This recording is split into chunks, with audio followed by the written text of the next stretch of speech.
Well, here we are. What's up, world? I am coming to you live from Thousand Oaks, California. It is here where Justin, Rav, and myself are doing a corporate event. It is streaming some video online for the corporate company. It's all internal, so it's not kind of a big event where like a ton of people are going to see it, but it's been pretty fun so far. I'm walking around in my toy hauler. This is what I use to haul my gear around. So hence the suitcase and the rest of the stuff that's in here. Um, yeah, essentially, we've got cameras and lights and tripods and all that kind of fun stuff. That's what we do for corporate events. Is we help do the video portion of it, and we help stream that online so that different people across the country can see that footage and see kind of a virtual meeting, I guess is what they call it, town hall meeting, depending on what event it is and that kind of stuff. So um, I am actually, there's two different rooms that are happening. So my room actually finished earlier today. And so I took a little break and I had some downtime. And I watched, in my downtime, I was watching a YouTube video and it kind of got me pumped to come out here and just give you an update and tell you what's up. Thank you for being one of my fellow subscribers or someone who discovered this video. Welcome to my really bad channel. Now, this channel that's still starting off and getting worked on and building up and stuff. Super excited to have you guys watching me and being a part of my community here on YouTube. It's been fun creating these videos for you guys, and I hope to keep doing that. The next couple weeks for me are going to be really, really busy, which is awesome. My freelance work has picked up a lot. I'm going to be in Dallas next week, and then in San Antonio the week after, or 2 weeks after that. So Dallas, I'll be in, I think it's 4 days, then back in California for 4 days, and then back to Dallas for 3 days or something like that. So I'll be in Dallas a little bit working on another project. So I'll be trying to give you some updated videos along the way of what we're doing and what we're shooting. And then in San Antonio, that one I'll have a lot more time. I'm going to do 10 days in San Antonio. There is a organization called Youth for Christ, and I've been working with them for a very, very long time. They were one of my first clients 14 or so years ago now. So we've been working together for a very long time, doing some fundraising videos, and I did their camp videos for a long time, and high school, middle school retreats, summer camps, and that kind of stuff.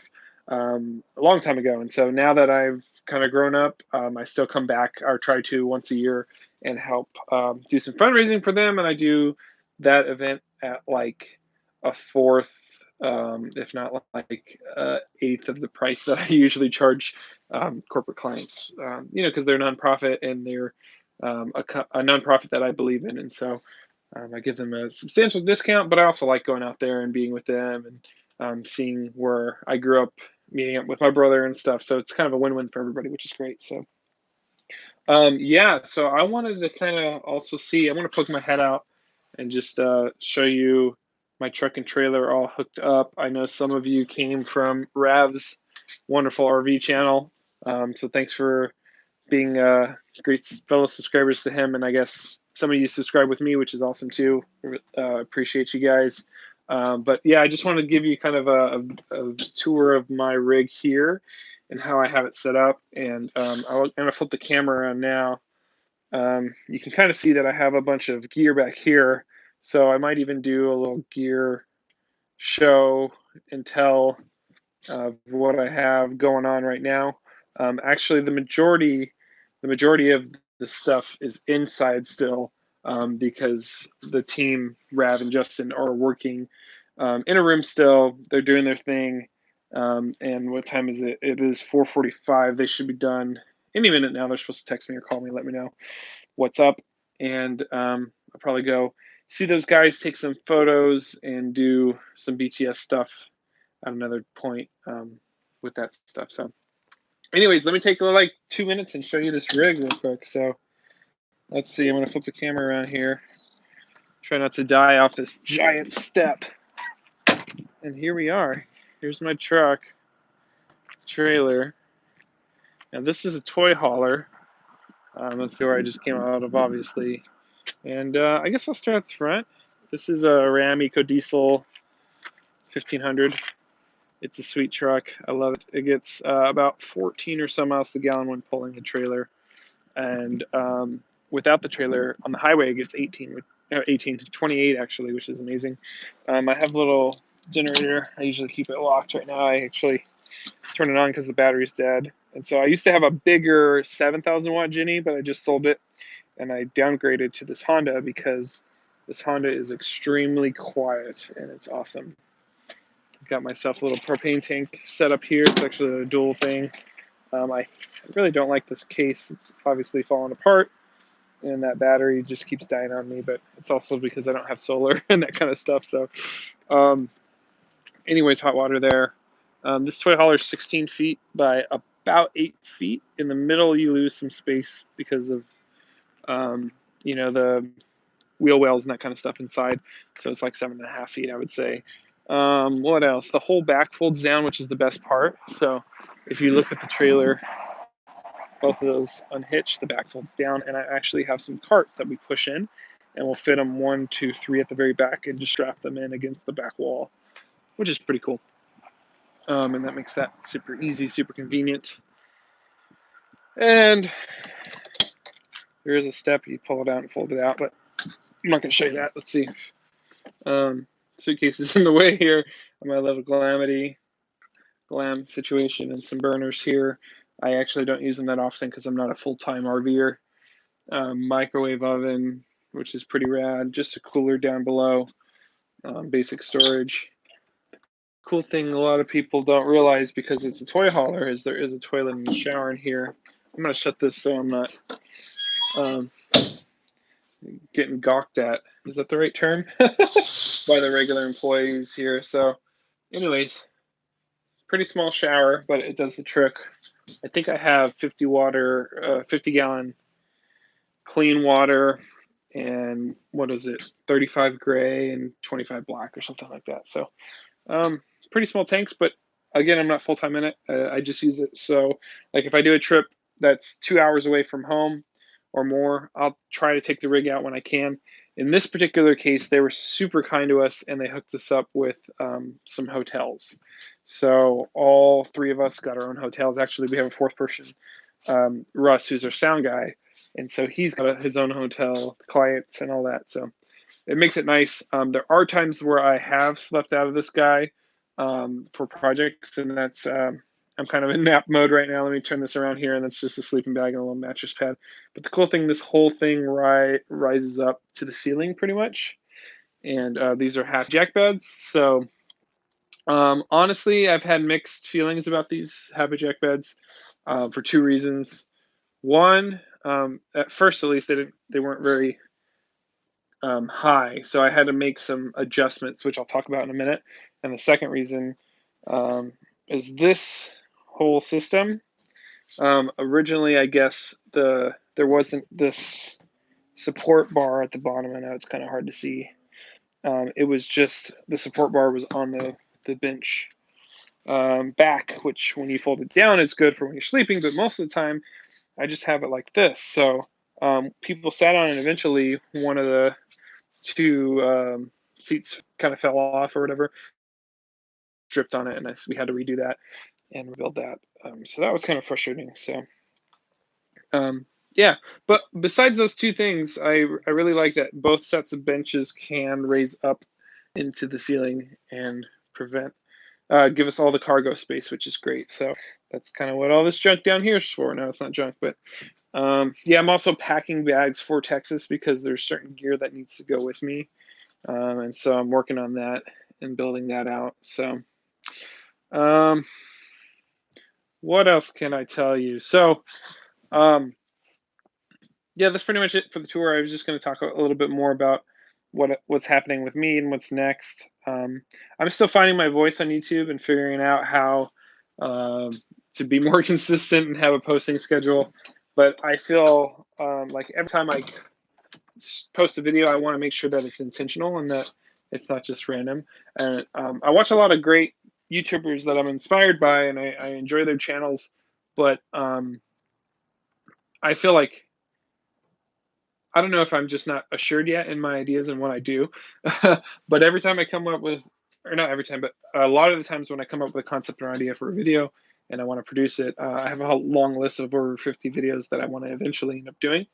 I second guess myself on whether there's an audience for it, like people care about it, or people care to watch a small YouTuber's vlog. So I get kind of like I second guess myself essentially. So, but I just need to push myself through it and just create content. I was really good 2 weeks ago. I created a lot of different videos back to back, and then I got the call for this gig and I got the call for next week. And so stuff really started to pick up. I had to do some editing. And so my time shrunk. And so I had to make a decision between spending time with my wife, who I just got married with in October. It's now January. So I want to spend time with her or edit. And so I spent time with my wife. And so I've got to kind of figure out a better system to be posting consistently if I want to keep doing that and keep growing a YouTube channel. But also, I want to respect the time I have with my family too, and that's a priority for me. So, yeah, it's just balancing that and then balancing paid work because YouTube is it's a far out stretch for me to make money off of it right now. It is probably generally gonna not happen when I have paid gigs. I'm going to try to make it happen when I can by doing simpler videos or figuring out a better rhythm to what I'm doing.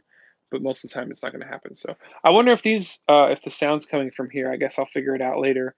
But I had them in and I started going, and I didn't realize they're there until we're halfway through the video. But whatever. I got these AirPods for Christmas. They're actually really great. I know there's a lot of press right now, people saying, "Oh, they're just for rich people," or I don't know what memes or whatever people have, but I've actually really enjoyed these, and yeah, I'm happy that they work well. And yes, there's tons of alternatives and things that could work, but these just work almost seamlessly for wireless headphones, whereas like other headphones that I've had that are wireless haven't been as good and have cut in and out and all that kind of fun stuff. So yeah, thanks for sticking with me, y'all. Yeah, let me know if I can answer any questions. So my channel right now, I've kind of niched into trying to talk about Hollywood and film production.